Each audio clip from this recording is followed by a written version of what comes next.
Welcome to our channel Sai Amritavani. Om Sairam. Sai బిడ్డలందరికీ నమస్కారం అండి. ఈరోజు బాబాగారు మనకి అందిస్తున్న సందేశం గురించి తెలియజేస్తున్నాను.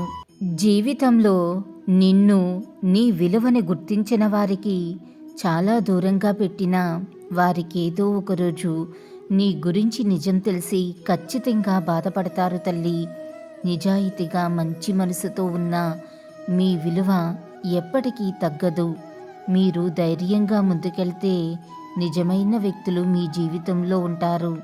మీ విలువను గుర్తించని వారు దూరమైతే బాధపడవద్దు. మీ నిజాయితీ, నడవడిక, ప్రేమ ఒకరోజు వారికి మీ విలువ తెలిసేలా చేస్తుంది. అప్పుడు బాధపడాల్సింది మీరు కాదు, వారు తల్లి. మీ పిల్లలు బాగా వృద్ధిలోకి రావాలంటే ప్రతి తల్లి నోటి వెంట పదే పదే రావాల్సిన పదాలు కొన్ని ఉంటాయి తల్లి.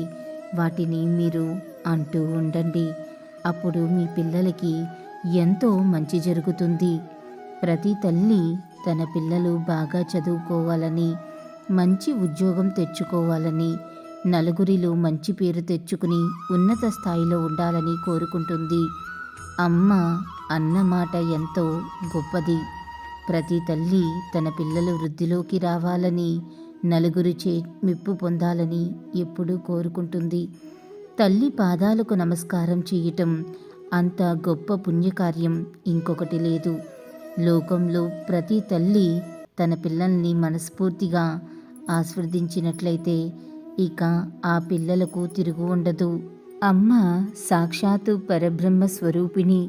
తెలిసి కానీ తెలియక కానీ అమ్మ నోటి వెంట ఏ మాట వస్తుందో ఆ మాట సత్యమవుతుంది.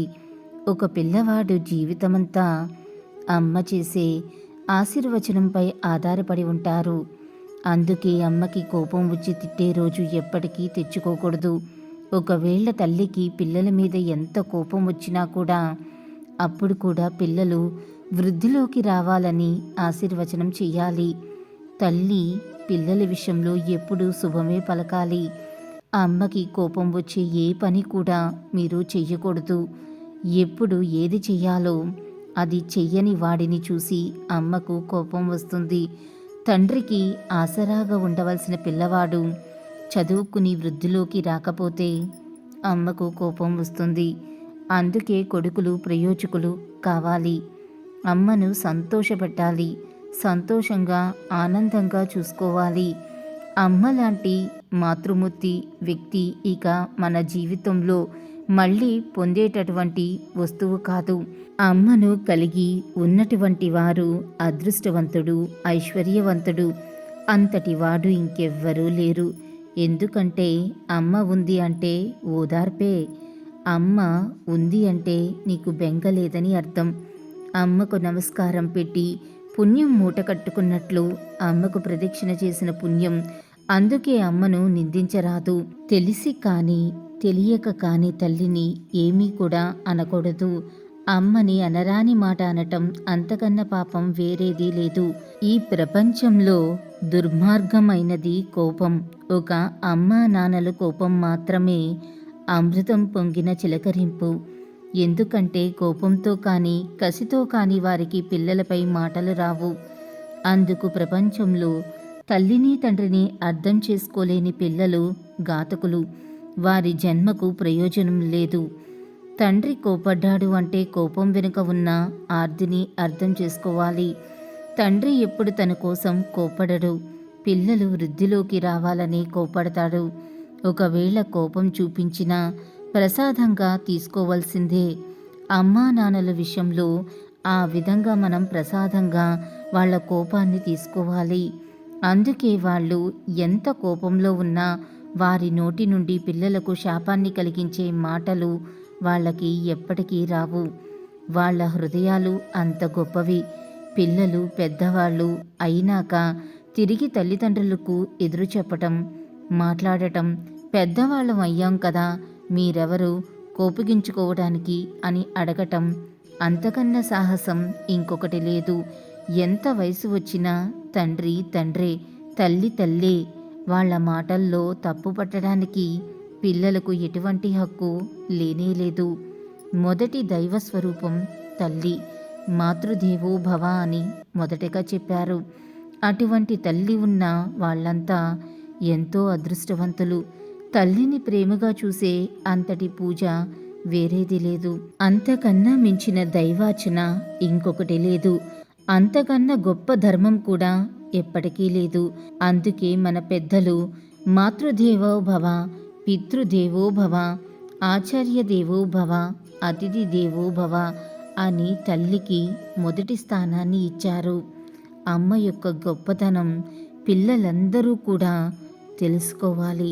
తన తల్లిదండ్రులు తమ కోసమే పాటుపడతారన్న ఎరుక వారికి కలిగి ఉండాలి.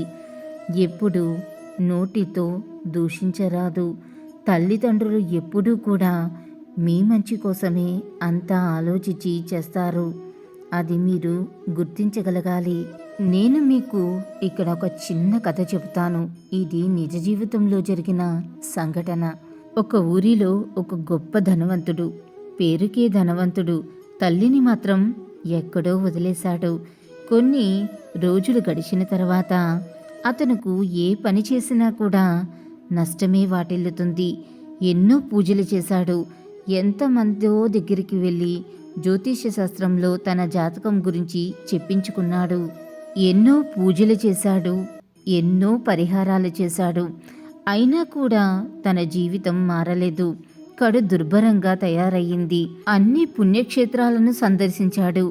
ఎక్కన గుడి లేదు, చెయ్యని పరిహారం అంటూ లేదు. అన్నీ చేసి కూడా ఒకసారి ఎంతో బాధతో తెలిసిన జ్యోతిష్కుడు ఒకరు ఎవరో ఉన్నారని తన మిత్రుడు చెప్తే అక్కడికి వెళ్ళి అడిగాడు. ఆయన ఒక్కటే అడిగాడు, మీ తల్లిగారు ఎక్కడ ఉన్నారు అని.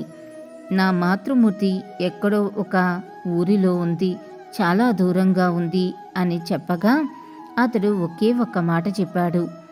ముందుగా మీ తల్లి దగ్గరికి వెళ్ళి మీ తల్లి యొక్క పాదాలను కడిగి ఆ తీర్థాన్ని సేవించుకుని అమ్మకి 3 సార్లు ప్రదక్షిణ చేసి రా. ఇంకా అతడు ఒక్క నిమిషం కూడా ఆలస్యం చేయకుండా వెంటనే తన తల్లి దగ్గరకు వెళ్ళి తన తల్లి యొక్క పాదాలను నీటితో కడిగి ఆ తీర్థాన్ని సేవించి ఆ తల్లికి 3 ప్రదక్షిణలు చేసుకుని వచ్చాడు. ఆ తల్లిని కూడా వెంట పెట్టుకుని తన ఇంటికి తెచ్చుకున్నాడు. అప్పుడు ఇక ఎప్పటిలాగానే అతని ధన సంపద వృద్ధి చెందుతూ వచ్చింది. ఎంతో సంపదను గడించాడు. అప్పుడు మళ్ళీ వెళ్ళి ఆ జ్యోతిష్కుణ్ణి కలవగా అప్పుడు ఆయన చెప్పాడు, మాతృమూర్తి ఎంతో గొప్పది. మీరు ఎంత ధనం సంపాదించినా అది వృధా, బురదలో వేసిన పన్నీరు లాంటిది. తల్లిదండ్రుల్ని సరిగ్గా చూసుకోపోతే ఆ ధన సంపదకి విలువే లేదు అని చెప్పగా అప్పటికే అతనికి బాగా అర్థమైంది తల్లిదండ్రుల యొక్క విలువ ఎంత గొప్పదో అని. అతడు ఎన్ని పూజలు చేసినా కానీ, ఎన్ని గుళ్ళకి వెళ్ళినా కానీ ఏం ప్రయోజనం లేదు. ముందు మన తల్లిదండ్రుల్ని గౌరవించాలి. అది లేని వారికి ఎన్ని పూజలు చేసినా, ఎన్ని గోపురాలు గుడులు ప్రదక్షిణలు చేసినా కానీ ఎటువంటి ఫలితం ఎప్పటికీ రాదు. తల్లిదండ్రుల యొక్క క్షేమమే మనకి శ్రీరామ రక్ష. ఇది ప్రతి ఒక్కరూ గుర్తించి మీ యొక్క తల్లిదండ్రుల్ని ఎంత బాగా చూసుకోగలిగితే అంత బాగా సంతోషంగా వారిని కంట తడబెట్టకుండా కంటికి రెప్పలా కాపాడుకోండి, ఆనందంగా చూసుకోండి. మీ తల్లిదండ్రులు మిమ్మల్ని చూసి గొప్పగా గర్వపడాలి. ఇంత మంచి పుత్రుల్ని పుత్రికల్ని కన్నందుకు మా జన్మ ధన్యం అని చెప్పుకునే విధంగా మీ తల్లిదండ్రుల్ని అంత బాగా చూసుకోండి. అల్లా మాలిక్, అల్లా అచ్చా కరేగా. ఓం సాయిరామ్. ఇలాగే బాబాగారి సందేశం రోజు వినాలి అనుకుంటే మన ఛానల్ని సబ్స్క్రైబ్ చేసుకుని సపోర్ట్ చేయండి. అంతవరకు సర్వే జన సుఖినో భవంతు. Thanks for watching.